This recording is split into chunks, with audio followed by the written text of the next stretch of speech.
Tab Murphy. For the last 40 years, God, has it been that long? I've been a screenwriter in Hollywood, and I've, I've written some fun stuff. I've written some cool stuff. I've been very lucky in my career. I wrote a string of Disney animated films that a lot of people seem to like and enjoy.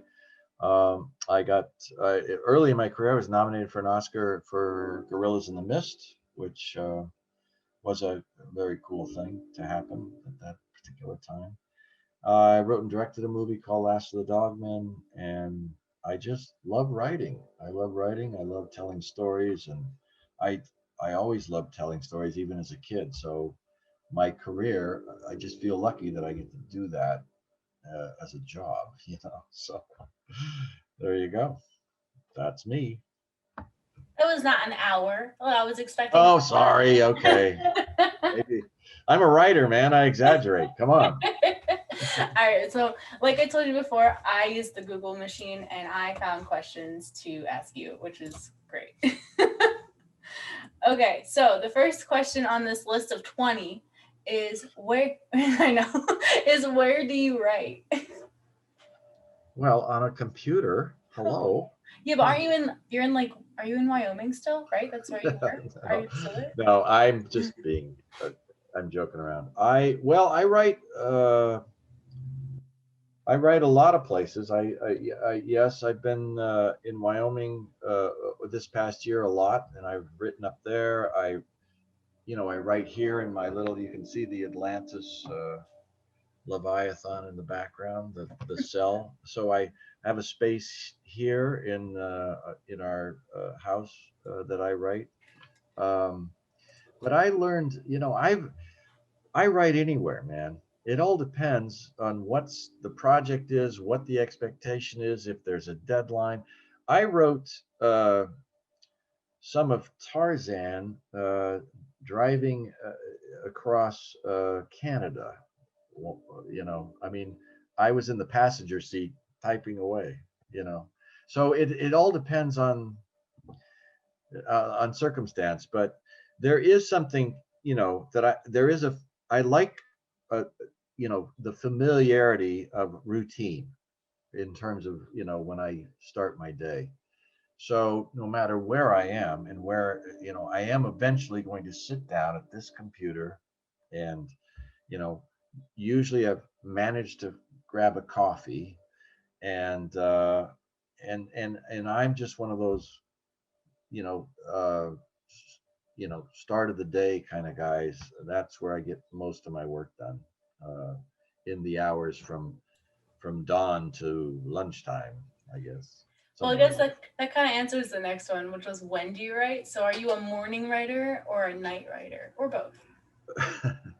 Do you Night just writer. live to I'm write? having flashes to David Hasselhoff just because you said night writer. Uh, no, when I was younger, I tended to write into the evening and the night, and now it's just the opposite.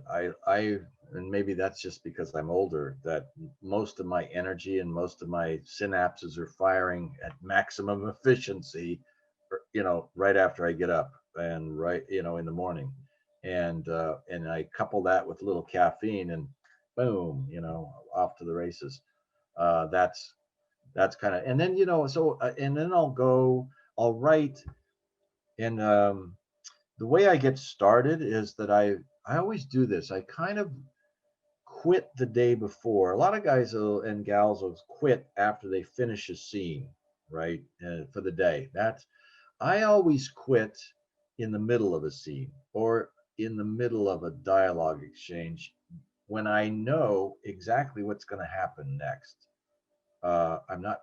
I know what's. So I quit in the middle of that, because when I sit down the next morning and I bring up the scene, I know exactly what's going to come next. And so that exercise of actually finishing a scene gets you kind of, it's just like, gets you in the mood, and it gets you flowing and gets you back to, okay, this is the world I'm creating, and now I'm firmly entrenched in that world, and I finish that scene and away we go. And for me, that works because it just gets me into the workflow quicker. Rather than, I finished a scene the day before. Now I sit here and go, okay, the next scene, what is that going to be? And for half an hour, I'm like trying to think of what to write. So um, I kind of do that. It's a little bit of a trick. It's a little bit of a mind trick, but it helps to just, yeah, for sure. so. So Helen wrote in the chat, for students pursuing writing, what tips do you have for managing school and writing? And what other general tips would you have for students pursuing screenwriting? Well, I may not be the best guy to ask about how you juggle school and screenwriting because I dropped out of film school to write. So I didn't write while going to school. Um, so, but if it's school or if it's other things or if it's a job, I remember writing a script called Last of the Dogmen that eventually I would years later go on to make. Uh, but I remember writing that at a time when I lived in a crappy little apartment and I was working night shift at a 7-Eleven. Okay.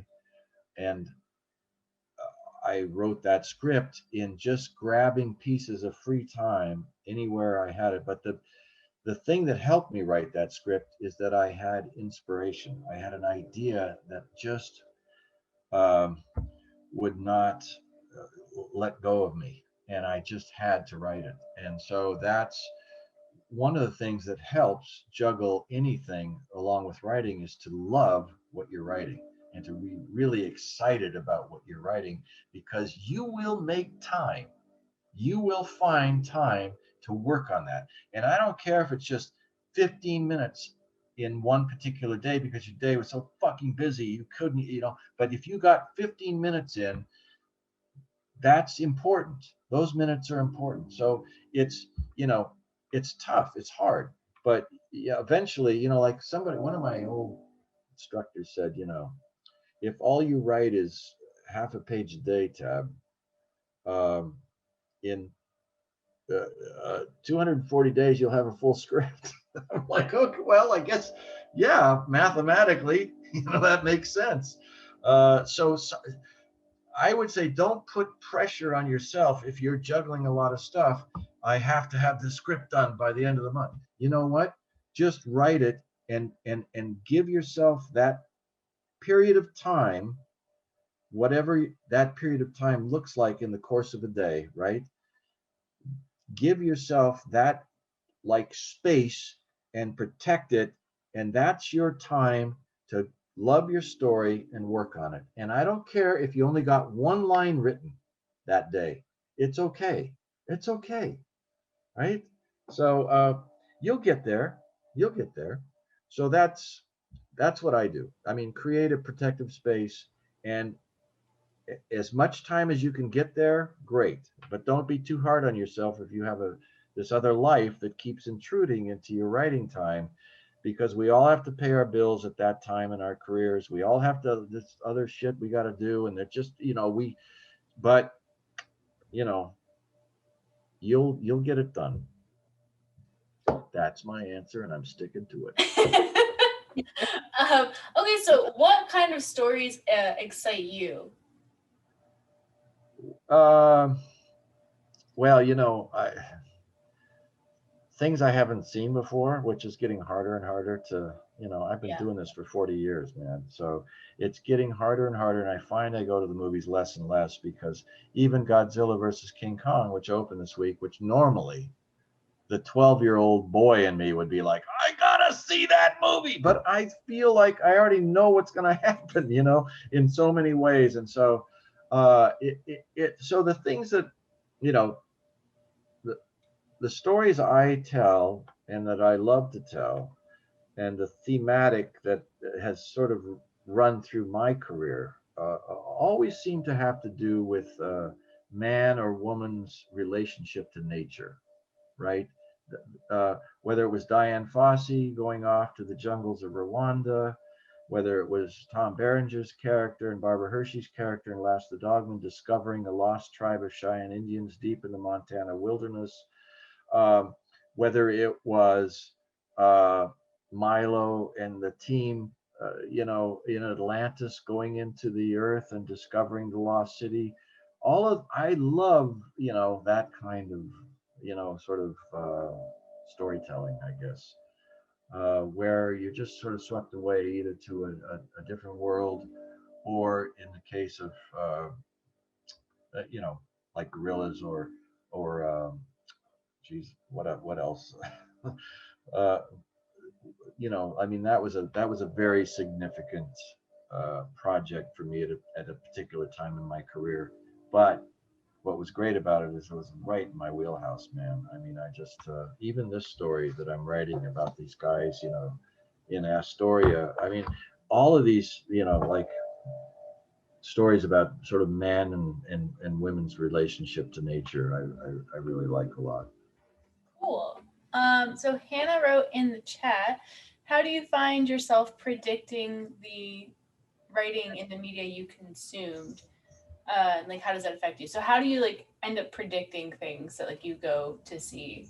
Is it just because you've seen it so many times? Oh. Well, I mean, that if like they say that there's only what 4 or 5 stories in the world, and that you just, every story is just sort of regurgitated and dressed up in different clothing. Uh, I think for me, it's really difficult. I came through a period. I grew up in a period in the late '60s and the early '70s at a time, and I'm so fortunate that I was able to experience this, but at a time when Hollywood was kind of turning over the reins to much younger and filmmakers, and so and there was this sort of realism that crept in starting in the late '60s about movies, and that exploded in the early '70s, and so I lived through that period when, in the mid '60s, The Sound of Music, and like light comedies, and The Odd Couple, and this and that, and then suddenly you had these edgy like filmmakers like Martin Scorsese and come on the scene, and they just started throwing stuff up on the screen that I had never seen before, that nobody had seen before. I don't think you can experience that today. That's my that's one of the things that I just, I it's not that I've lost interest in movies, but I feel like that period in particular was so fertile for filmmakers and stories that had never been told before on film. I just don't think that, I would feel the same way, going to the movies these days. I mean, I'm not saying there aren't great movies being made. There are. There's timely movies. There seems to be a lot of movies these days that are less escapism, right? And more sort of really socially conscious in terms of the kinds of movies. I mean, you just look at the movies nominated for the Academy Award Best Picture this year. Not a lot of escapist fare in that. I mean, it's like hard hitting and really excellent films. But for me as a kid growing up, I mean, I loved movies that took me to different places, and and escapism was just such a fun thing to go to the movies to seek out, right? Yeah. Um, anyway, so Nice. I'm not even sure what the question was there. That's okay. I think you answered it. Gambling again. You're good. I think you got it. Jonathan asked, what animated films do you think have good writing in this time, like currently? Oh, in this time, so not mine. I see. Okay. You'd be saying yours, I know. No. I'm joking. What I saw an animated film with Jess the other day. We watched it. It was called Wolfwalkers. I freaking love that movie, and I love the story. But more than anything, I think I love the animation, the style of it. It was gorgeous to watch, and but I just thought that was a terrific film, just a terrific film. But I'm also, I'm a huge fan of Miyazaki movies. I'm a huge fan of some Disney movies. I'm not such a huge fan of movies that are just wall to wall jokes all the way through. that don't resonate with any kind of story. I thought Soul was terrific. So there are, there's some good stuff being made out there, for sure, and there always will be, because there's terrific artists, everywhere. I mean, but I love what this little studio out of Ireland is doing. I mean, love it. So Yeah, I've actually was looking into them. I would love to work there. I would just like to work in Ireland in general, though. So, yeah, so Jonathan asked, do you have any reading tips for writers? reading tips. Yeah. Well, read like a mofo. Read constantly. That's my tip. I mean, reading is like when I look back at being a kid, I was never anywhere. I mean, my mother, my bless her heart, 88-year-old mother, still to this day talks about the fact that wherever she went with me, and even taking me to the doctor, I had a book in my hand and I would read right up until they actually had to open my mouth at the dentist. They'd have to pull the book out of my hand. I just, so yes, read. I mean, if I constantly read, and I read a lot of stuff that's geared towards what I'm working on, but uh, I, you know, I'm a better writer because I read, and I mean, you got to read what turns you on. If it's fiction, if it's, you know, but reading is an essential part of any writer's repertoire. I mean, in addition to living a life that you can draw from experience on. Yeah. So just going off of that, Hannah asked, do you have any book recommendations for beginner writers, fiction and or nonfiction? You mean like how-to books for how to? I think maybe in general. Either or, yeah. Yeah, either or. Okay. You can talk. You're allowed, Hannah. Well, I mean, if you're talking about screenwriting books, like how-to books, I mean, there's a few. I never was. I never took a really, bought into you can learn screenwriting from reading books, or really for me, it's all about reading screenplays and watching a lot of movies and understanding. Just as if you do enough of that, you begin to, almost by osmosis, begin to feel how a movie flows and ebbs, right? Emotionally, also how long a scene is, and how you get into a scene. Where these are some of the things you ask yourself as you watch a movie. How does a director enter a scene?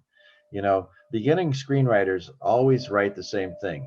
Their lead character approaches a door and turns the knob and opens the door and steps through, and the scene begins. Well, watch a movie, you rarely see a lot of scenes of characters entering and exiting doors. I mean, that's the first room. So that's the first lesson, is like, always start your scene in the midst of it, not at the very beginning, right? Find something interesting visual to lead you into a scene that's already in progress, right? Uh, so and use a little bit of voiceover from the previous scene as you can do that as a transition into the scene. You just start watching movies, but then really just ask yourself questions as you're watching movies. Okay, that director used the voiceover of the lead, off of that visual last shot of that last scene to get us into the next scene, and we're already into it. Boom, it's happening, and so there's a lot of tricks. There's no one book. There's no one teacher, although some would argue that Robert McKee is, it might be that teacher, but there's no one resource that's going to give you all of those tricks, all of those in one place. Um, there's a book a lot of people recommend. I haven't read it, so I can't recommend it, but a lot of people dig it, and I've heard about it a lot, and it's called Save the Cat. So um, so that might be a place to start if you need to read something about screenwriting. Uh, but for me, it was really all about, it was about watching movies and reading screenplays. And one of the things I often tell people to do, when they ask me about, how do I learn to be a screenwriter, like, you can go online and download like 10 of your favorite movies. Download those screenplays, right? Read them. And then I used to do this exercise. Watch the movie with a remote with a pause button while you're going through the script and see how they realized what was on the page into what you're watching on the screen, and see the changes. And it's a revelation, because what you begin to realize is that screenwriting is nothing more than a blueprint for visuals that somebody else is going to interpret. So I find that the big mistake a lot of new screenwriters make is that they overwrite the shit out of everything. You don't have to. But that's not to say that your word choice isn't important, especially in animation. Okay? Because really in animation, it's really important, because your job as an animation writer is to take a visual you see in your mind, okay, a frame, an action, you know, you have it nailed, you know what it looks like, and then pick and choose the words that somebody's going to read, and that image is going to be reflected in their mind, in their, not completely, mind you, but they're going to get it. They're going to go, wow, I see it. When you read something, especially screenplays, and you're reading along, you go, wow, I see it. I see this in my. That's where you pause and you say, okay, how do they do that? I need to learn how to write like that, where people, because it's a visual medium. So that's very important. And again, I'm just rambling on, so I don't know Don't where to worry. start. I You're don't know not. where to stop. I was gonna say, well, Rein me in, girls. Rein me in. it's not like you're just like going into like, oh yeah, and yesterday I had for dinner. Like you're saying very useful things, so it's okay. Yeah. So Henry asked, do you tend to write your stories chronologically, or do you jump around when you are writing scenes? Uh, are you talking about? Is that a question about structure I think like of a story, or is that is somebody asking if I write multiple things at once, or I'm no, not so it's sure. kind of like, so when you're writing a script, so it's more about your process. When you're writing a script, do you write it from beginning to end, or will you write, say, like this one little part, you'll finish it, and then instead of going to the next part chronologically, you like skip to like another part of Oh, I see. I see. Yeah, that doesn't work for me. That doesn't work for me, because and I'll tell you why. Uh, um, One of the things I do with every project I write, uh, now, that I didn't do when I first started out, is that I outline everything, and from an outline, I write a treatment, and that treatment, which is like writing, it's like prose, it's like it's the only time as a writer, as a screenwriter, you get to write prose is when you write a treatment, and I really enjoy writing prose, so I do write treatments, and they can be anywhere from 10 to 20 pages long, depending on how much detail I'm putting into them. But in the outline and treatment form, that is where I'm working out the structure of my story. That is where I make decisions about what lives, what doesn't stay, and who, what, this and that, and plot and character, and but mainly structure, 3-act structure. Um, so by the time I actually sit down to write the movie, to write the screenplay, I've already watched the movie in my head. I know where it starts. I know that. Now that doesn't mean there isn't a little flexibility. If something, boom, comes, you get a little bit of inspiration for a scene that you hadn't planned on, or a moment, or this or that.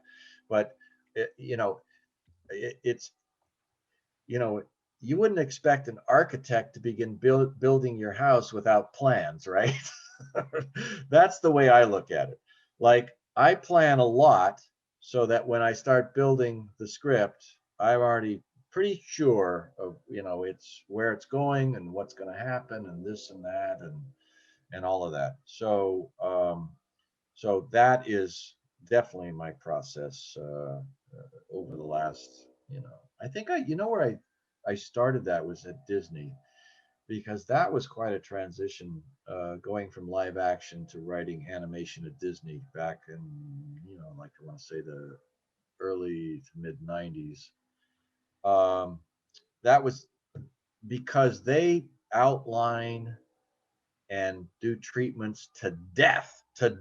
I mean, I looked at back at some of my old, I still have some correspondence, inner office Disney correspondence, and I grabbed one the other day, and I think it was an outline for Brother Bear, and literally and it details the outline when it was turned in, and then the revisions to that outline when that was turned in. Literally, there were like 15 outlines I wrote for Brother Bear, all within like a month, 6 week span, and so the volume of work that I suddenly faced as a writer at Disney was just unlike anything I'd ever experienced, because I'd been writing live action, and live action is like, oh, you go in and you have a few meetings, with the producer and the studio head, and everybody agrees on the story pretty much. You've pitched it kind of, this is what's going to happen, act one, act two, act three. And then they expect that, then you go away and they give you 12 weeks to write it. So you go away and nobody bothers you and all this stuff. Well, in animation, oh my God, it's so collaborative. So you just, from day one out of the gate, you're doing an outline, and then you're getting notes, and then the directors and the producers, everybody's giving feedback, and artists ultimately. And so you're doing another outline, you're finding, and it just taught me, uh, it just taught me how much I can help myself in the outline and treatment phase before I even begin writing the script. And so that's, you know, Yeah. that's, I swear by it these days. So have you ever been a part of a writers group? And if you have, do you recommend it? Have I ever been part of a writer's group? And what was the second part? If so, do you recommend being a part of those? Oh yeah, absolutely. First, writing is lonely, man. It's fucking lonely. You sit alone and you don't know whether you're doing good work or bad work, and sometimes you just pull your hair out and you just wish you had somebody to bounce, ideas off of, or at least, can you read this and am I on the right track, kind of thing. All of that stuff. I think writers groups are awesome, and I think they're almost essential for people that are starting out, because you learn that you're not in this alone, and B, if you surround yourself with potentially good writers, you're going to learn a lot. You're going to learn a lot, and that, that kind of help and that kind of insight, from other people that have no stake in the game, no ego. I mean, they're just being honest with you about, what worked, what didn't work. I got, that can be invaluable. I mean, you do have to pick the right people and the right group, but I would absolutely advocate, uh, being in a writers group, especially, you know, I didn't really have a formal writers group, but when I was starting out, I I was working at a 7-Eleven, and this guy came in. This was my day job at 7-Eleven, by the way, before I went on nights. But this guy came in and we started talking, and it turns out he wanted to be a screenwriter. And I said, well, I want to be a screenwriter. Uh, and he said, well, I get together with this group of guys every week, and we go to this burger joint, and we eat burgers, drink cold beer, and we talk about our stories. That's all we do. And we go to movies together. And he said, why don't you join us? And so I did. And, uh, and it was great, man. It was great. It just, I mean, when you're young, and in my case, all I wanted to do was eat, breathe, and sleep film. I mean, I just wanted to soak it all up like a sponge. So it was a great, uh, it was a great process, because everybody, and as a matter of fact, I finished a script, and uh, one I everybody read it in that group, and everybody thought it was terrific. And one of the guys in that group knew an executive at Paramount who was a buddy of his, and he said, "Can I send it to him?" I said, Yeah, hello. And so that literally is how I got, I got a meeting out of that. So writers groups can be, they can be terrific, and that it's a great support network. And because everybody understands what you're going through, and everybody deals with the same shit, and everybody's insecure, and everybody wants to know if I'm on the right track, and so they're good sounding boards, and it's a good way to sort of as a litmus test to see how you're doing, and what kind of help your story needs. So Yeah. that's a long-winded way of saying, yeah, I think Yeah, do writers groups are it. awesome. Is there a film that you think has, let me rephrase this.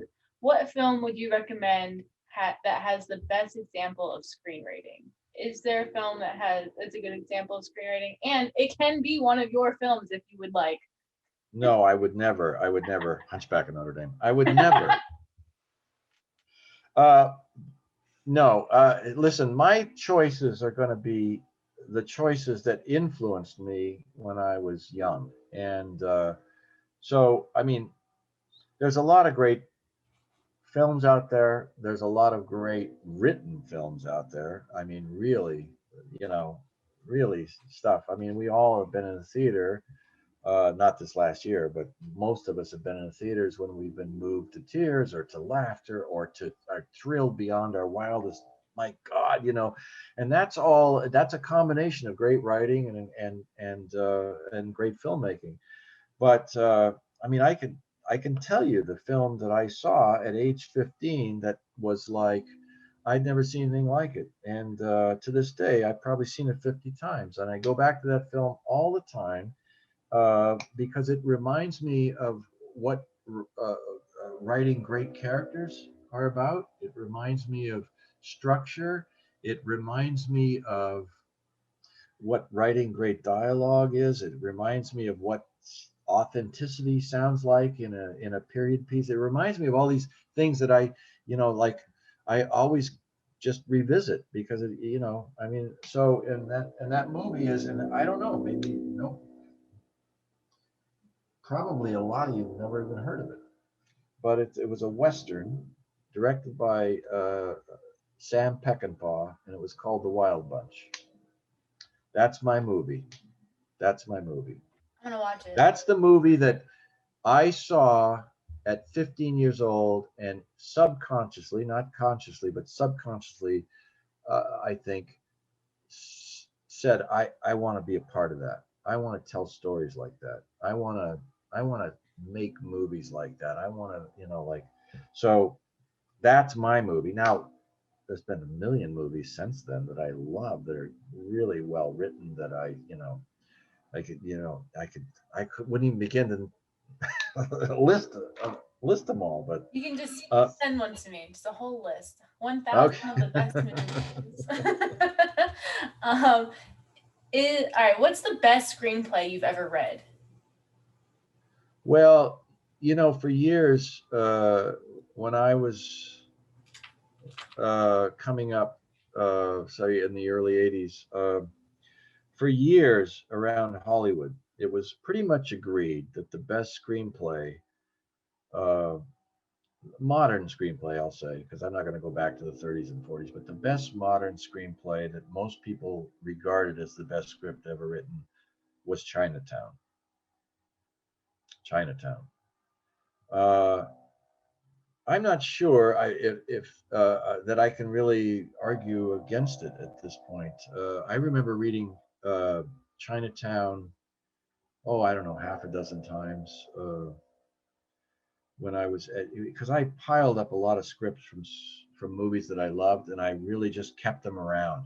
And I would go into them, and I would go like, "Fuck, I'm reading, and I don't know how to do this.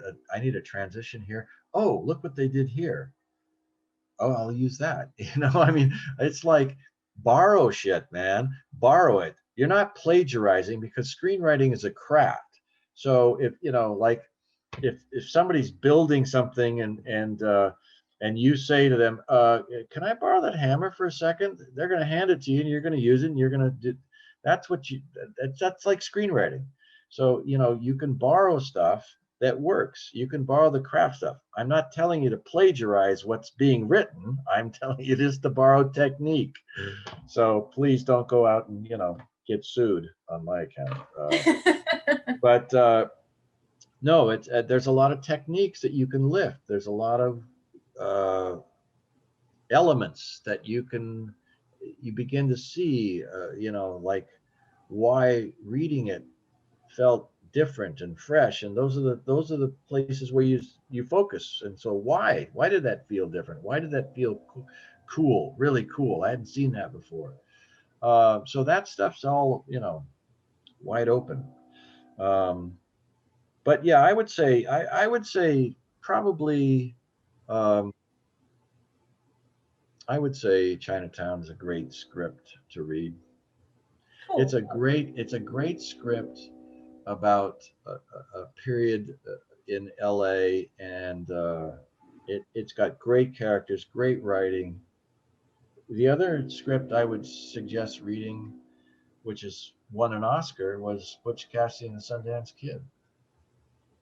That was a script that a movie I saw as a kid, and later in the one screenwriting class I took at USC Film School, the teacher heralded as, this to me is the best script ever written, Butch Cassidy and the Sundance Kid. So again, it depends on what you're looking for too, and what kind of stories you want to write. And I was, I liked the buddy film, as a kid coming up, because I just thought it was cool. I wanted to be Robert Redford and pal around with Paul Newman, and so there you go. So Henry asked, when you're writing a musical or a film with music numbers, do you put in where the music is going to occur, or is it a decision that's made later down the line? Yeah, I'm not a music guy, man. I mean, I was like I was in band in middle school, and I was like fourth chair, second whatever tier, and I used to just fake it, because then I thought, well, at least I won't blow a sour note. Um, but no, the answer to your question is no. I mean, like I had the same questions too, because I knew when I started Hunchback that it was going to be a musical. And I think I even asked a stupid question like, so do I got to write the songs too? And they laughed at me. They laughed at me because I was like so naive about the process.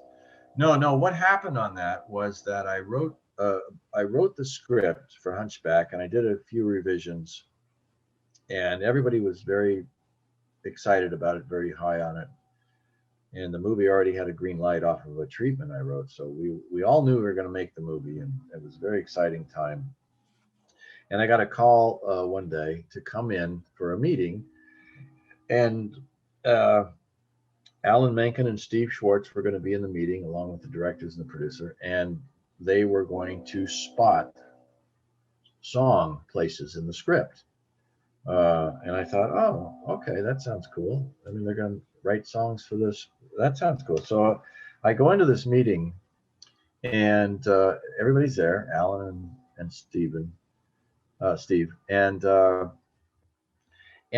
I come in, and on the wall, the opposite wall, the big wall, they have pinned up every page of my script from 1 to 25, 25 to 50, 50 to 75, and to whatever. So my whole script is on the wall. And I'm like, I wonder what that's about. And then, so I'm sitting there, and then Alan Menken gets up, Steve Schwartz, and they approach the wall, and they have a pointer. I think Alan had the pointer, and Steve Schwartz had a Sharpie.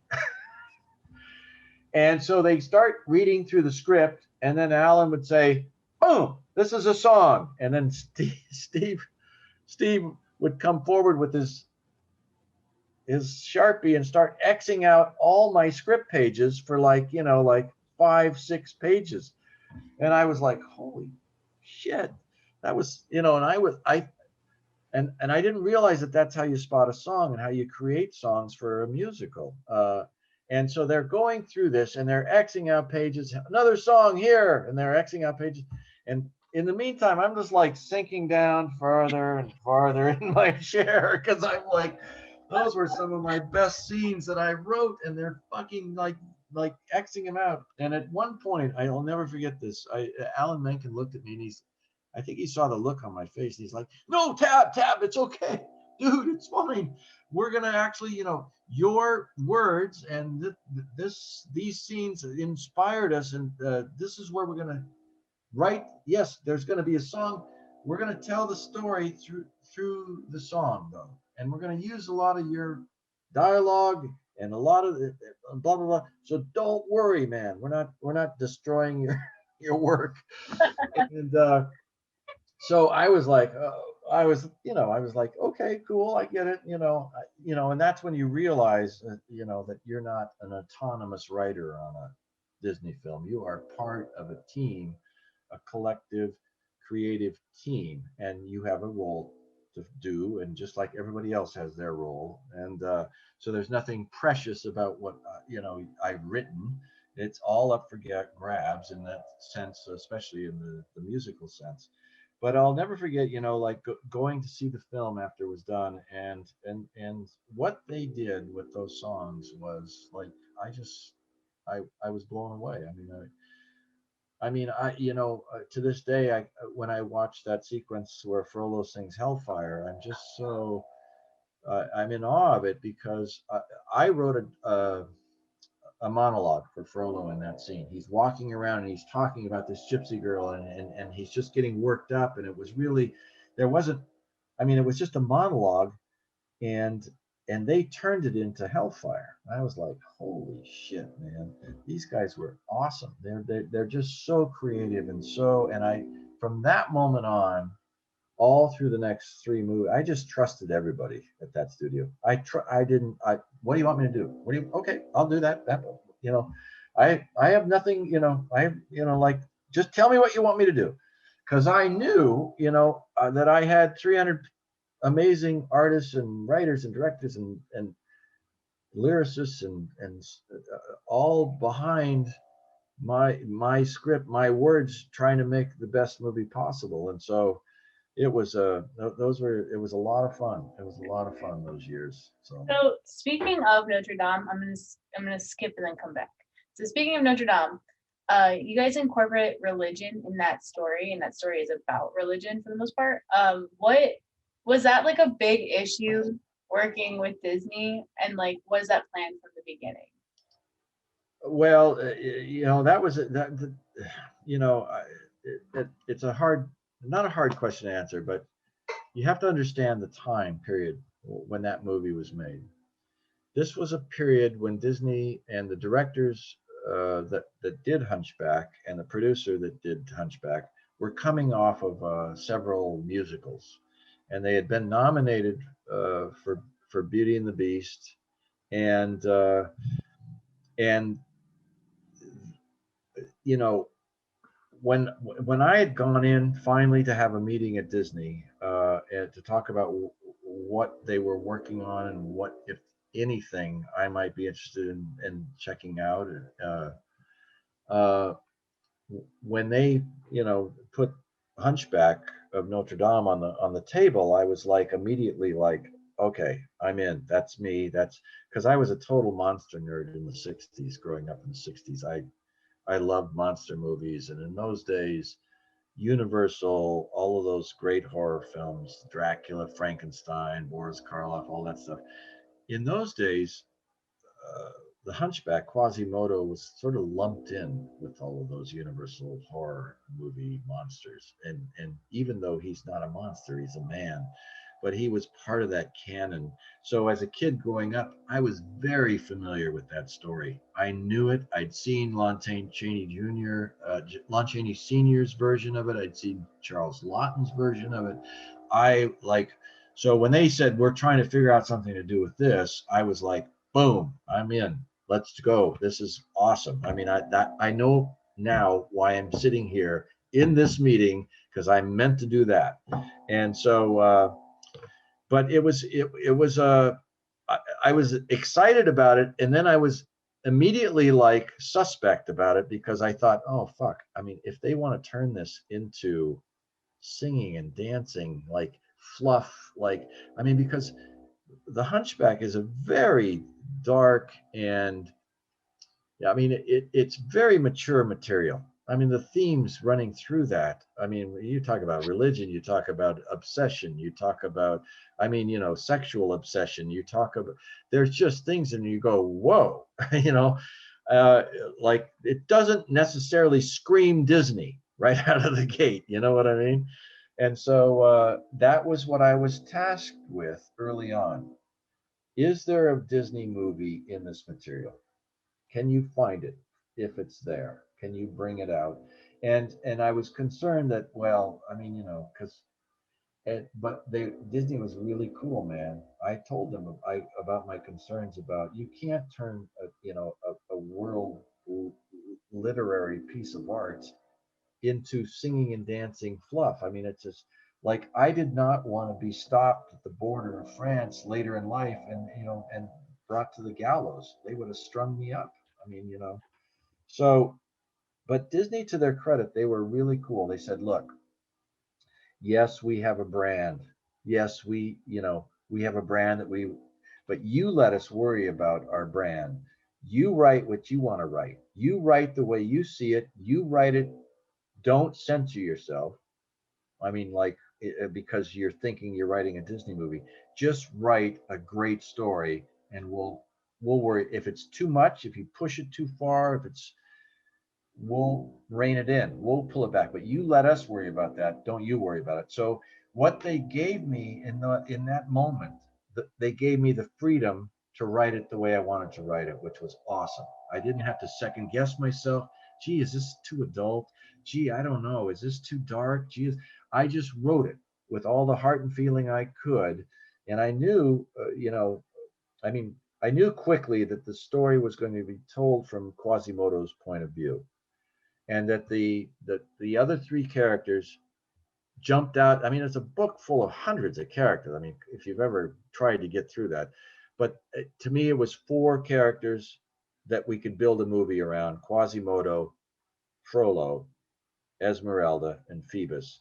And then the other difficult part was, because it is such a darkly themed book, and when you think about Quasimodo and where he lives up in this sort of bell tower, and it's gloomy, and it's a sad life. I mean, it really truly is.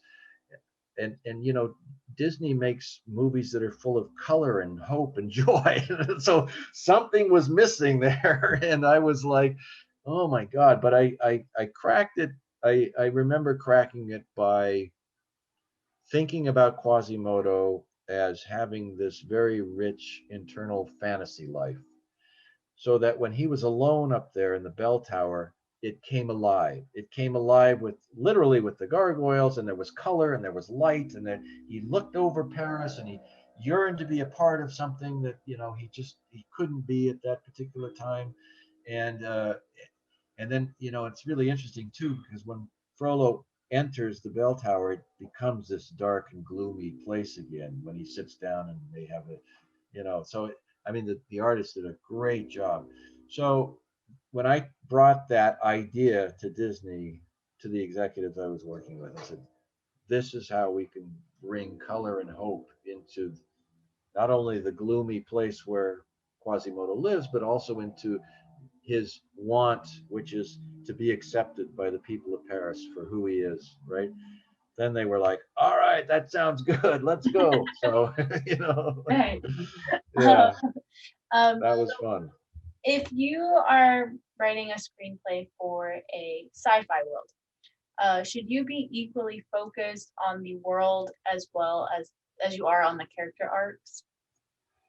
Yeah, world building is important these days, a lot more important these days than it was when 25 years ago or 30 years ago. I mean, you know, I mean, Star Wars sort of rocked everybody's world. When I was in 1977, my world included, because nobody had ever done a movie like that. Nobody ever had that kind of imagination in almost every frame.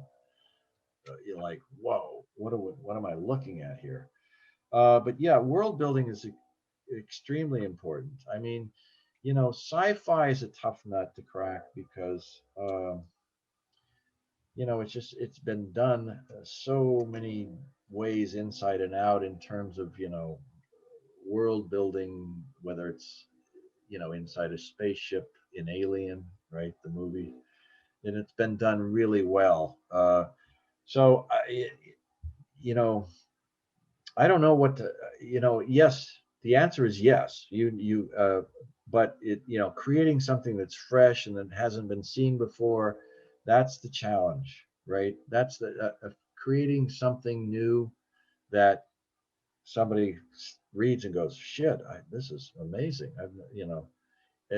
And having it not seem familiar, not using tropes that have been seen in every freaking sci-fi movie for the past 30 years. That's tough, man. That's a tough one. I actually wrote a sci-fi pilot not too long ago, but I decided instead of it, being sci-fi in space and this and that, I decided to go low tech sci-fi, which the idea being that I'm from the Pacific Northwest and I love the Pacific Northwest, and I grew up there and I go up there all the time, and the Pacific Northwest has this kind of identity, right, of being kind of, well, that's where Microsoft is and where coffee is, but they also have this weird movement, and it's kind of like separatist movement. Like if we could just separate from the rest of the United States, and there's actually a group that calls themselves Cascadia, and they're like trying to gather signatures. They want to separate from the United States. Um, and so I thought, well, I'm going to play with that idea, and I'm going to go 200 years into the future, 300 years into the future, where actually the Pacific Northwest did secede from the Union. But they seceded because they wanted to protect the last bastion of natural resources left in this country. They wanted to protect the forest, the trees, the rivers, the water, all that stuff. So they built this huge wall around, and they sealed themselves off from the rest of the country. And they made a deal with the rest of the country, the government, that they would supply these resources if they were left alone. Just leave us alone and we'll keep giving you resources. And I thought, you know, is that really sci-fi? Yeah, I guess it is. So there's a lot of different ways to look at what sci-fi can be. And so the onus on any writer wanting to do sci-fi, I mean, somebody gave me pages the other day, and it's a sci-fi, story, and he's a good writer, but I'm just reading, it's all ship stuff, and like, fuck, I saw this episode in Star Trek like in 1967, man. I mean, you know what I mean? It's so hard to be fresh. It's so hard to be new. It's so think outside the box is what I would say to anybody, wanting to write sci-fi. Because if you're just going to write spaceships and lasers, and we've seen that stuff, man. And what's the human story? So that's the important thing, Yeah. really. So Creating a world that we haven't seen before, or even creating a situation that we haven't seen before, mhm, right? for sure, yeah. Um, okay, so Patrick said, I've heard advice that writing the ending of a movie would be focused on first. So do you agree that writing the ending first is important? Would you write the ending first? No, no, no. And I'll tell you why. Because I might have an idea of how I want the movie to end, but by the time I go through the process of actually writing the script, I could fucking change my mind, man. I mean, I could change my mind and say, I could have, oh, wait, that's, no, there's a better ending here. So why lock yourself into writing an ending?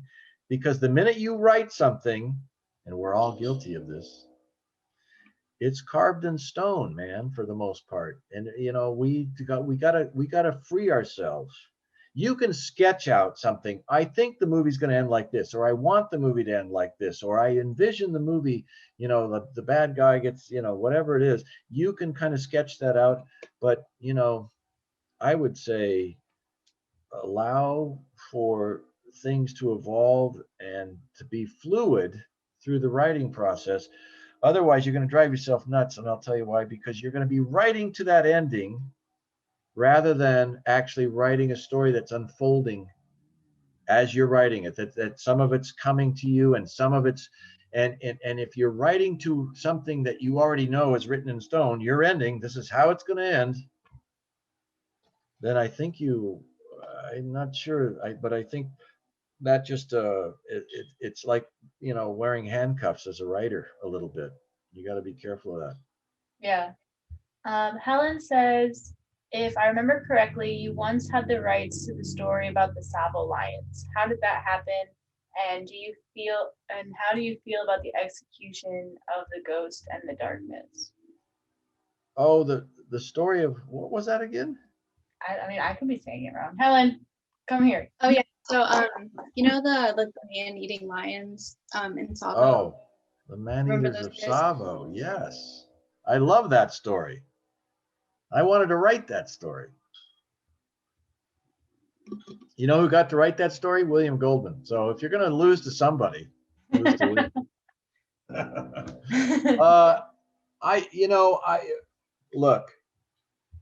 I would have made that movie differently. I would have written that movie differently.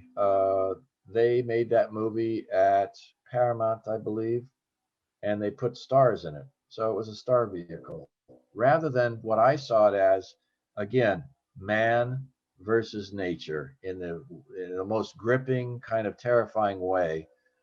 Uh, I thought the execution on The Ghost in the Darkness was a little slick for my taste. It was a little too overproduced, a little too Hollywood. I would have liked to have seen something much grittier, much more Revenant-like about these guys but that's just me. That's just me. So, Patrick asks, so this is about the musical they made out of Notre Dame.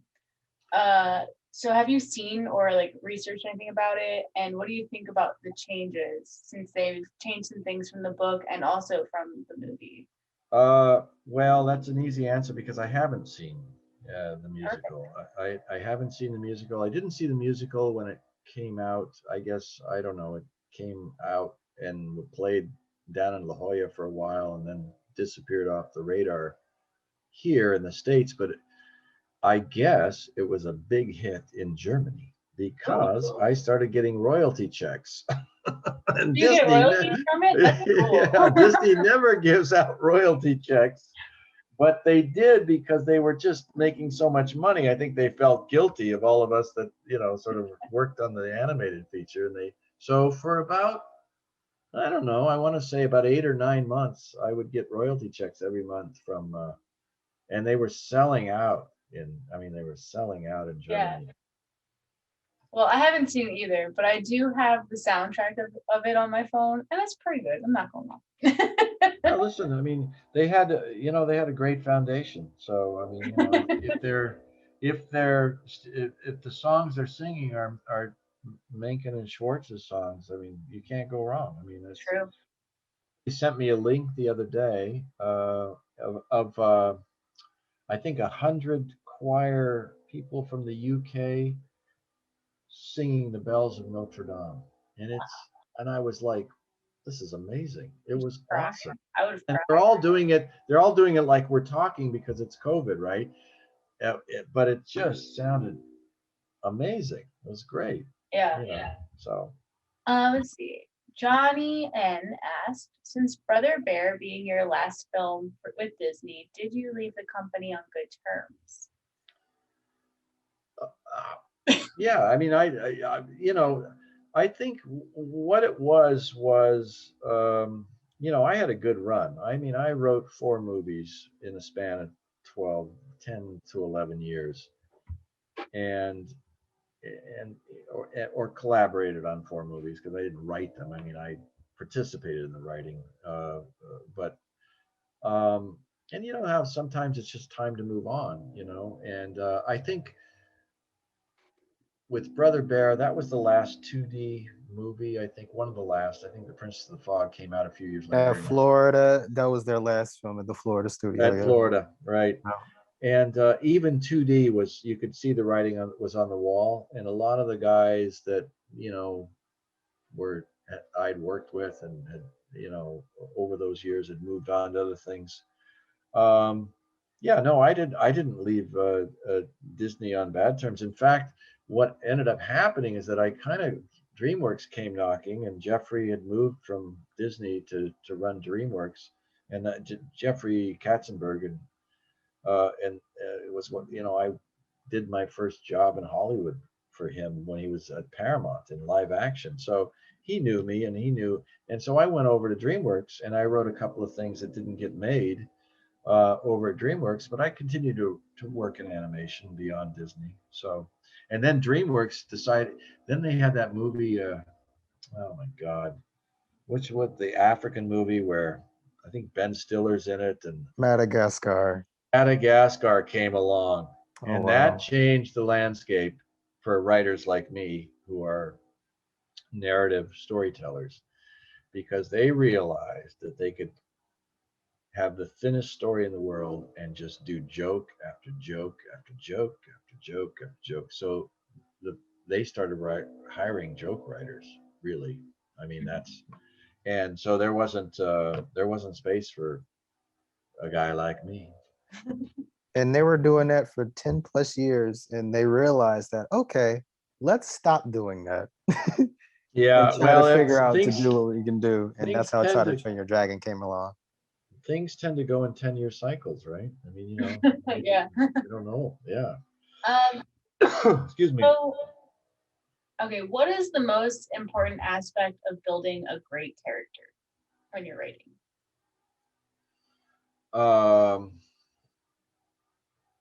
The most important aspect of building a great character, well, certainly in the Disney years, was trying to figure out what that character wants, what the character wants or needs that it can't get, which sends them on a journey, right, to try to get that thing. But that's always, I mean, for Disney, that was always their gold. What is this? What is the want? And they used to walk around like this. That doesn't stand for Walt. What does the characters want out of life? What are they being held back from achieving? Why can't they, why can't they get their want? What's stopping them? What's all these questions? And you start to sort of think about it like in those terms. For me, these days, I think I write better characters now than I probably have at any time in my career, because I've just lived enough life to understand, sort of the human experience a little better than I did at 23 or 25 even, And so for me, being able to, through my own experiences, connect with a character that you're writing. I get why this person is hurting, or I get why this person is not satisfied, or I get why this person is angry, or why this person is morally ambiguous at times. So that's, what I mean, because we all deal with that. None of us are perfect, right? So you begin to really put together a character that people can relate to, that people, can recognize their own humanity in, their own foibles in, their own, like defects in, faults, personality traits, whatever. But it really, at the end of the day, it's about constructing a character that's believable, that's authentic, and that people are going to watch and believe every moment that actor is inhabiting that character's life and bringing it to life. So Yeah. I mean, that's that's my answer. So all right, this question is, What should the film and TV industry be doing for screenwriters that it currently isn't? Uh, what is it? What the film industry could be doing for screenwriters that it currently isn't? Well, I think that actually, my experience right now is that they're actually doing a lot of things that I, when I started out weren't available. They're actually Most major studios have writing programs you can submit for. You can submit material to be accepted into their writing program, whether that's animation or live action or if you really look hard enough, every studio has that sort of thing. And then there's also additional programs because there's a big push these days to be inclusive. So there's a lot of programs that are geared towards diversity in writers. This is a great time to be a diverse writer. It really is because that it was it's tough enough to get into the movie business. It's tough enough to get into screenwriting. It's tough enough to get your stuff read. But for years and years and years, diversity was a handicap to a lot of writers, and that I think finally is being addressed, and that's a great thing, and that's a great thing. And you look at even the movies nominated for Best Picture this year. I mean, they're as diverse as it can be. I mean, really. I mean, I don't remember seeing 8 Best Picture nominees that reflect that kind of diversity. So I think that's an amazing thing. And so I think my answer is I think the studios are doing a lot of things to try to rectify old wrongs and create spaces and opportunities for young or not young but new writers coming in. Are they easy to get into? Probably not, but that would be in line with everything in this crazy town. Nothing is easy. Nothing is ever going to be handed to you. But persistence is something that I've discovered over the course of my career that tends to pay off. So Awesome. Helen asked, when you're writing about specific location, do you try to visit there as much as possible? And how do you do your research for real life locations and events? the answer is yes. I would absolutely advocate going to if you're going. I an example for me personally in I want to say the late 80s, I guess, maybe the early 90s, the late 80s. I read a book. Somebody gave me a book. He said, read this book. It's funny as F. You'll love it. I'm like, so you get a lot of recommendations. Like, so it laid on my coffee table or my bedside nightstand for 6 months. And I finally read it. And I thought, that dude was right. It is funny as F. Uh, so uh, I tracked down the author and I entered a dialogue with him and I said, look, I'm just a poor screenwriter, but I love your book. I think it'd make a terrific movie. And I want to, I don't have a lot of money, but I'd love to option it for a couple of years and see what I can do about doing that. And he was like, okay, sounds good to me. So the entire story of that book took place in Jackson Hole, Wyoming. Now, I'd never been to Jackson Hole, Wyoming, but I thought, well, this is a darn good time to go. So, because he wrote about real places, he wrote about, like the feel of it and everything was. So I actually moved up there in, I want to say 90, maybe 91, 1990. I moved up there. I moved up there to write the script there, originally planning to stay like, I don't know, a couple months, 3 months. I ended up staying almost 3 years. So you got to be careful because certain places can have that effect on you too. but it was great. It was an invaluable you know, a way to walk around and see exactly what he was writing about, and then take, you know, his words and then make them my own, and create the story and the script. But a sense of place, man, that's important. You know, I mean, it's really important. It's a world building. You know, a sense of place. This is the world or the place where your characters are going to inhabit. If it's a real place, I would absolutely say go there if you can. You know. So next question was, have you ever written for television before, or are there pilots in movies? Have I ever written for television before? I've written television animation before. Uh, I've written pilots for live action, you know, television series. Nothing has been produced yet, but yeah, I mean, you know, I'd say these days, look, you know, these days there's probably more opportunity in television and cable than there is. It's just so freaking hard to get a movie made, man. And I know it's sexy and it's cool, and we all like want to be a screenwriter of movies and be on the red carpet, and there's that whole thing. But the truth is, there's probably more opportunity, probably more security in writing, a series, whether it's live action or animation, for cable or television. You know. Yeah. So going off of writing for TV, how do you adjust to setting up your characters and character arcs for like a shorter format?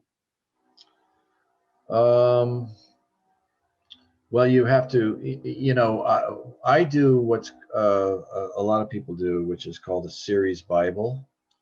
And in a series Bible, you begin to, you know, you list your characters, you list their arcs over, let's say, season one.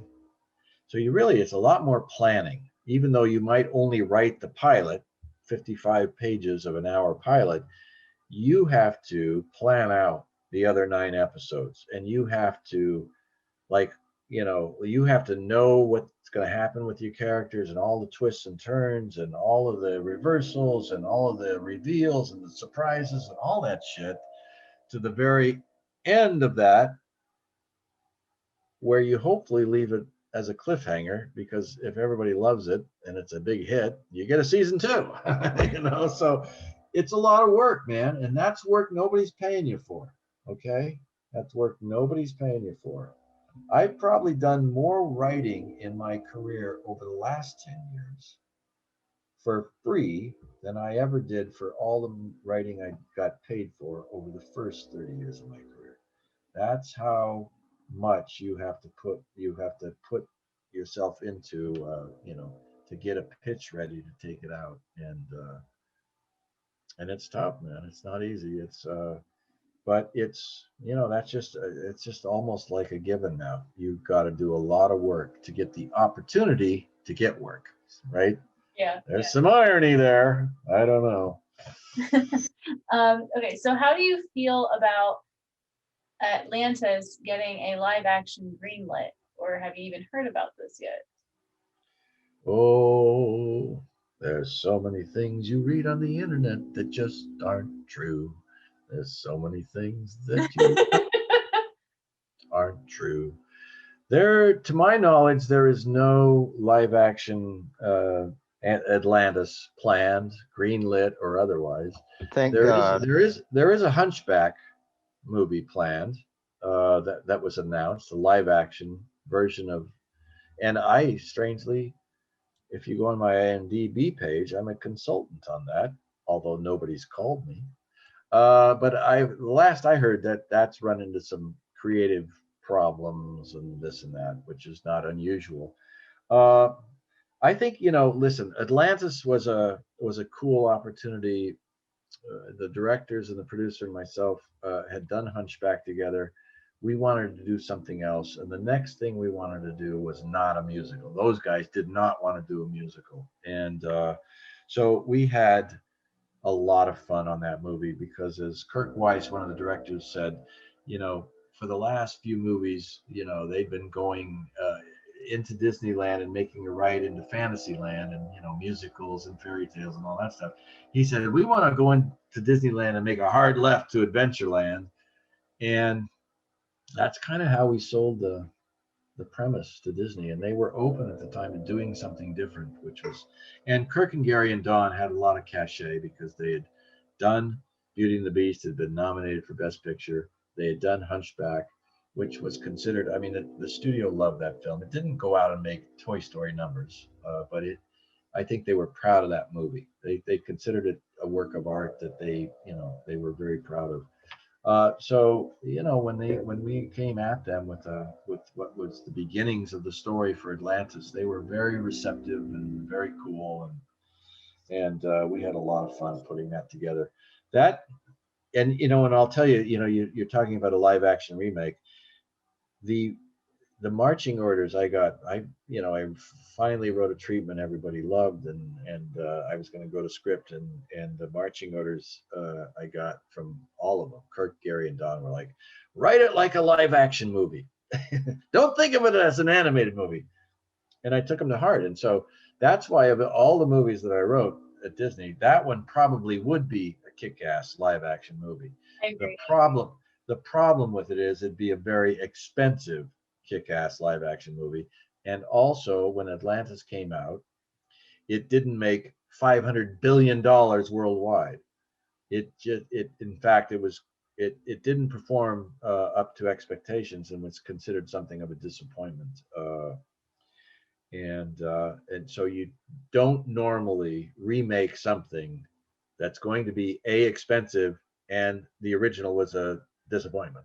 So, Yeah, you know what but I mean? that movie's now But that's a become a cult classic. film. It's Yeah. become a Oh, cult listen, film almost. I'm not disagreeing with you, my friend. Like you Uh, see it on Facebook. That movie is a cult film now. Oh, no, don't get me wrong. I think there's a huge following for it.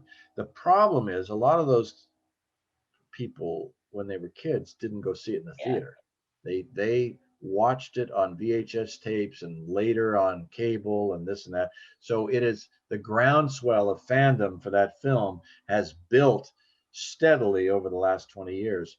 But when that movie came out, and a fair number of people went to see it, but you have to understand that Disney had such huge expectations for their movies back in Yeah. the 90s.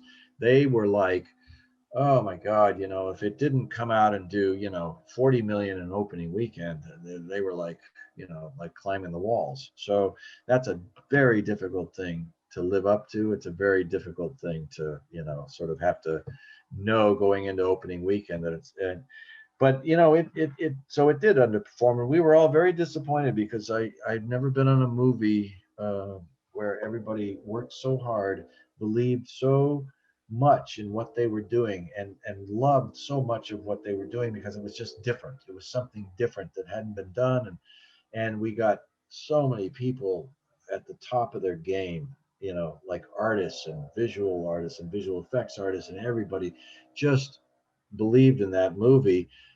And so I think we all thought, oh, this thing's just going to go out and kick ass. And, it went out and did Yeah. not kick ass. So, Between writing movies and TV, which medium do you like better and why? well, listen, I grew up loving movies. So I'll always have a soft spot in my heart for movies. A great movie, a story well told, and great filmmaking, and sitting in a dark theater and the smell of popcorn cannot be beat. I'm sorry, it just can't. But I'm also a realist, and I'm late in my career too. And the trends are, like all you have to do is look at like Netflix is the 800-pound gorilla on the block is just eating up everything, including major filmmakers and major, screenwriter. And I mean, they're just sucking it up, and that's where the trend is. That's where a lot of people are going these days. I mean, that's um, and they get their movie made, but they don't get. They don't get it seen in a theater necessarily, which I think would be disappointing to me. Um, but I would say, I'm dying to give TV or cable or a chance. Even and I'm working on stuff now. I'm working on stuff now, animated series, live action series, you name it. So we'll see if any of them come to pass. But you know, Yeah. So what is something that you wish you knew then that you know now? Like from your beginning to now. that everything's going to be okay. That everything will work out. That's a solid wish I knew then that I know now. Yeah. Yeah, that if you're persistent and you believe in yourself and you work hard, because it's fucking hard work, man. You got to work hard. Uh, it'll work out. It'll be okay. And the other thing I would tell myself is, don't get too, don't get too like focused on some narrow version of what you see yourself doing. Like I just want to write big budget features, and that's all I want to do, because that's the quickest way to just ace yourself out of a career these days. I think, what I would tell my younger self, and what I've experienced over the course of my career: be open, be fluid. I mean, I, Disney. I said no to Disney like 3 times. They wanted me to come in and have meetings. I said no because I was focused on what I thought my career was going to be about, which was directing movies. I was focused on getting a movie made that I wanted to direct. So I said no, no, no. And, you know, so I would tell my younger self, don't get too rigid, be open, and just remember that sometimes opportunity doesn't just walk up to you and smack you in the face. All right. Sometimes opportunity doesn't even feel like opportunity because it's different than what you see yourself doing. Sometimes opportunity is just like a little mosquito buzzing around your head and you keep going, get out of here, until you finally look at that mosquito and pay it some attention and say, well, shit, okay, maybe I will take that meeting at Disney. You know what I mean? Yeah. So just, that would be my advice to my younger self.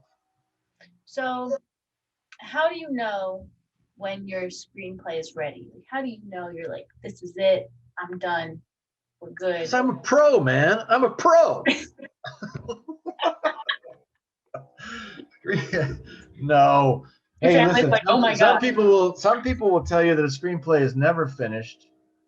Uh, and some screenwriters will say, their screenplay is never finished, even when they're sitting in the theater watching their movie. They're going, "Oh, why didn't I write it better there?" Like screenplays are just, I think the question is, how do you know when your screenplay is ready to be shown? That's a more important question, because screenplays are never finished. You will finish it, and I don't even like the word finish. You will get it in shape, the kind of shape where you've rewritten it enough times, and you feel good about it. It's moving, it's flowing, and you feel like you've done a good job, and you feel like you've not left anything on the table, that it's there, it's all in there, and every scene pops, and I've got it perfect. And you know in that's for you when it's time to show it. Now, whether you show it to friends first, or whether you have an opportunity to show it to a buyer or a producer or whatever, that's a different ball game. But it's ready to be shown when you feel like you've given everything to the script, and you can't think of anything right now in the moment to make it better. Mhm. Now what's going to happen is, if you sell it, they're going to turn right around and give you notes, and then you're going to go, fuck, it's not done. I got to get all these notes now. And when a director gets hired, he's going to give you notes. And when an actor or an actress gets hired, they're going to give you notes. So that's what I mean. It's never done. Okay. It's always going to be continue to be worked on, to be shaped to whatever the situation is. We know you wrote the character as a woman, or a man, but we really think Zoe Deschanel would be great in this role. So can you just change the man character, your lead, to a woman? Okay. That's a note you might get someday. So, I mean, you know, part of what you also have to be in to be successful as a screenwriter in Hollywood or anywhere, but you know, Hollywood, they say, is the place most people dream of. You have to be collaborative, man. You cannot be stubborn. You cannot be so married to the what you've done that you just are you're going to be, you know, entrenched in these are my words and this is my script and no one's going to mess with it because it's going to be the quickest exit to the door you've ever seen in your life. Because that's not what screenwriting is about. Screenwriting is about collaboration. It is about, and there's all sorts of ways you can take notes. I mean, but if you get your ego involved in what's on the page and you're going to sit there in a meeting and all you're going to do is defend what you've written rather than listen to everybody, and because half the time all an executive wants to know is that they were heard. You know what I mean? You know, executives aren't writers. And so, but you know, what you need to do is you need to listen and you need to hear and you need to, you know, you need to be a little smart too, and you need to be a little clever. And, you know, you need to say things like to an executive, you know what? I think that's an interesting idea, and it's given me an even better idea. And here it is. Boom. And an executive 9 times out of 10 is going to go like, I contributed. That's awesome. And yes, his idea is better because he is the writer. But you know, like, so there's a little bit of psychology involved in how but being able to sit in a room and have people discuss your work without you getting defensive about it, right, is huge. It's huge, and you got to train yourself to do that. You're going to sit in there and you're going to hear an idea. And you're just going to know in your gut, that is the worst fucking idea I've ever heard in my life. But you're going to smile and you're going to go, thank you. Let me think about that. Let me get, you know, so there's a game that's played. And if you play the game, you know, in a way that you're not, you know, coming across as arrogant or stubborn or making other people feel stupid, that's the worst. Like, you don't say that's the worst fucking idea I've ever heard in the meeting. You say it in your head. Okay. People will want to work with you. You got to make yourself be somebody people want to work with. Be cool, man. Be friendly. Be that person. Be, you know, like, I'll make that work somehow. Yeah, let me think about that idea and then come back with something better. So that they can't, you know. But part of it is just being, you know, somebody that other people want to work with, you know. Yeah. That's stuff you have control over, right? Yeah. Okay. Nathan says, how do you overcome the dreaded blank page? And what is a good starting point when writing a screenplay? Overcome the dreaded blank page. Yeah. Well, I don't know. You know, I don't ever look at the blank screen as dreaded. I look at it as opportunity. Like, I look at it as adventure time. I look at it as, here we go, man. What's going to happen? I don't fucking know. I don't have all the answers, but I'm going to have a great time getting there. So I don't stare at the blank page. Does that mean that I have days where I'm just like, and Jess knows, I mean, you know, I have days where I sit down and I kind of messing around, and all of a sudden I'm on the Atlantis fan page, and I'm looking at other things, new boots up there, and she's like, are you working? I'm like, oh yeah, I'm working. There are just some days where it doesn't happen, man. So don't beat yourself up. But you know, again, I carry an idea for a movie in particular around in my head. Like this is a 10-part miniseries I'm writing, right? I optioned this book in September 1st. Is the first day of the option. I just started writing on it. I don't know, September, October, November, December, January, February. I just started writing on it in late February, like early March. So that's 6 months, 6 months after I optioned it, that I carried it around in my head, that I read other books, that I like, I got these books, and there's a stack of books back here, all research books. And you just immerse yourself in the world you're writing about, in the lives of the characters. And I got firsthand journals and all that stuff. So I didn't really worry too much about the fact that I wasn't writing, because in fact I was. Okay, because all that research, and you find these little great moments, and you carry the story around in your head, and you begin to shape out the structure. And I mean, there's, like, so you're always working on it, right? You're always working on it. The physicality of actually putting words on paper is not the beginning and end of a writer's day. Okay, or project. I mean, that's certainly an important part of it, but a lot of it is also just living with it, right? And getting to a place where you're ready. And when you sit down, you're not staring at a blank page that's staring back at you and daring you to write something brilliant.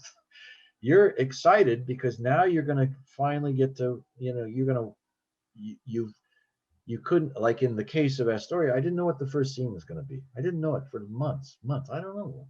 Fuck, I think it's going to be this. I think it's going to be that. I don't know what it's going to be.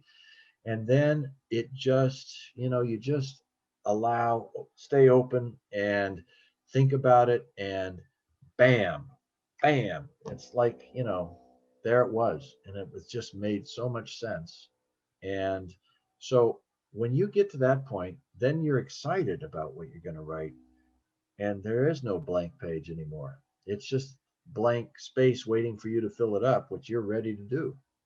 So yeah, I don't have a lot of trouble with sitting and staring at the blank page. If I do, I just go do something else. I give myself freedom and license to go fuck off for the day, because I know when it's not happening, or I know when I'm distracted, or I know when I'm like not ready. So I just go, okay, that's cool. Nice. That's cool. Yeah, I feel like fucking off sometimes is the best thing you can do, honestly.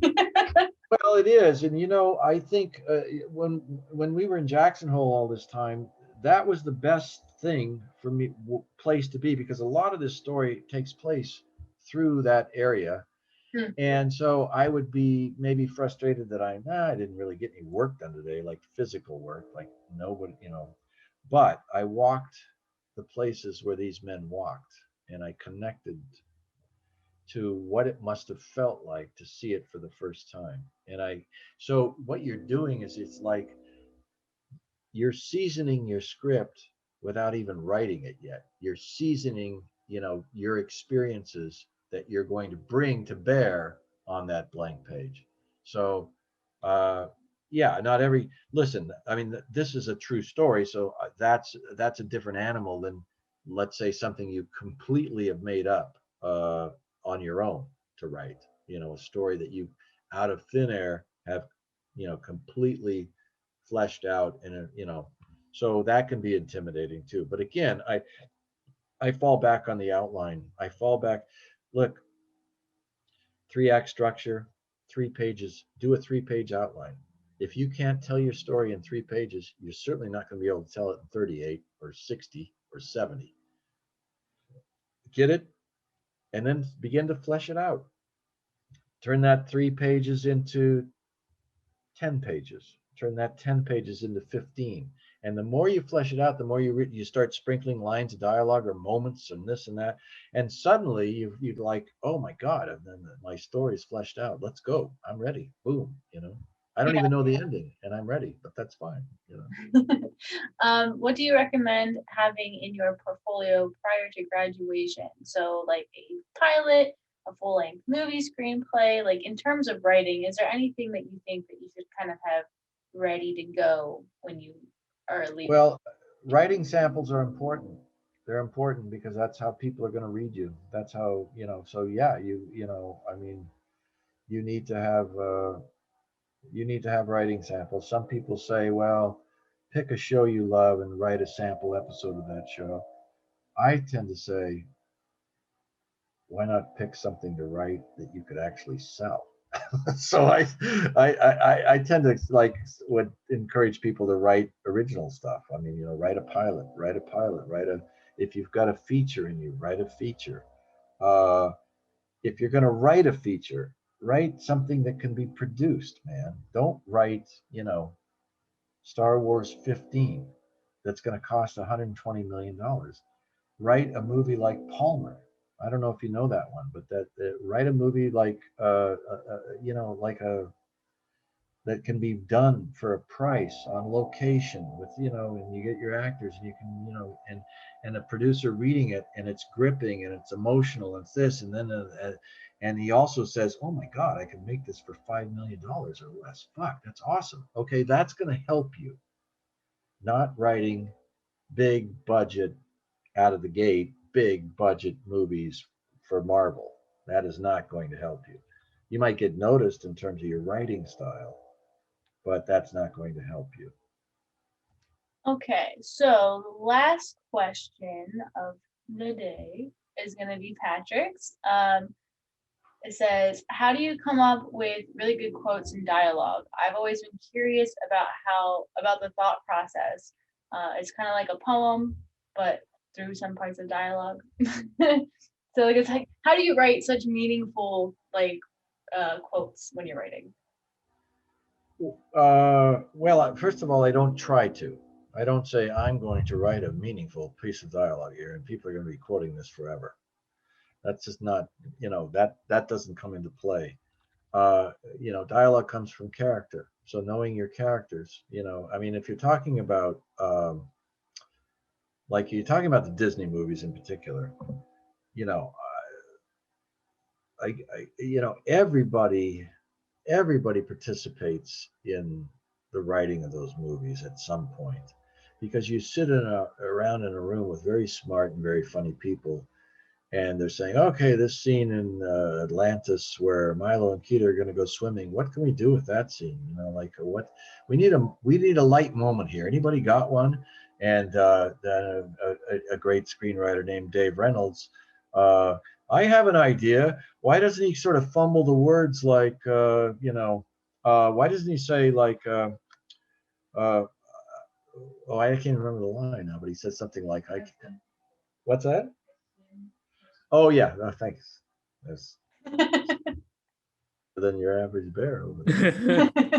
Milo says, I swim pretty girl. I mean, pretty good. I mean, pretty, like that was Dave Reynolds. Like, why doesn't he, so everybody participates in that, in that. But great dialogue springs from great characters, right? So that's where it comes from. And staying in character with Cookie, for instance. Bean, I got your 4 major food groups: beans, bacon, whiskey, and lard. I mean, that's just staying in character, right? And then you just riff and you have fun and so I mean, when I look at Atlantis and I watch it and I'm like, everybody thinks because I am this credited screenwriter that I wrote this movie. And that's just like, yeah, I wrote a lot of it, but I didn't write all of it. Some people's favorite lines in that movie were probably written by the directors, or John Sanford, the head of story, or Dave Reynolds, who came in and did a bunch. So it's I don't worry too much about the Disney films because it is such a collaborative effort, and there's always going to be humor. I look more towards the movies that I wrote on my own, but I don't know that if I have any quotable lines in those movies. I guess if there's probably some quotable lines in Gorillas in the Mist. There's certainly quotable lines from well, I don't know if they're quotable, but there's certainly lines from Last of the Dogman that I wrote because I was the only writer on that movie. And there's a lot of stuff that I wrote that like I wrote 9 or 10 episodes of the Thundercats reboots, and a lot of people like that. I don't know that series, so. But yeah, the key to writing good dialogue, I guess, is to pay attention, man. Pay attention out there in life. Pay attention, seriously. And you're in a bar, you're in a supermarket, you overhear something, you pay attention. That's where good dialogue comes from. Nice. Well, thank you. That was the last question. And Okay, we're done. There we you did go. it. But like, but everything you said was just kind of chock full of great advice and amazing like words of wisdom. Well, I'm happy. I'm happy to chat with you guys anytime. So, you know. So yeah, so if the rest of you would like to skedaddle, you can. Tab, I would like you to stay just for a little couple minutes after, if that's cool. Sure. Cool. For cool. sure. Should we take a group photo if everyone's okay Oh with it? yeah, give me 1 second.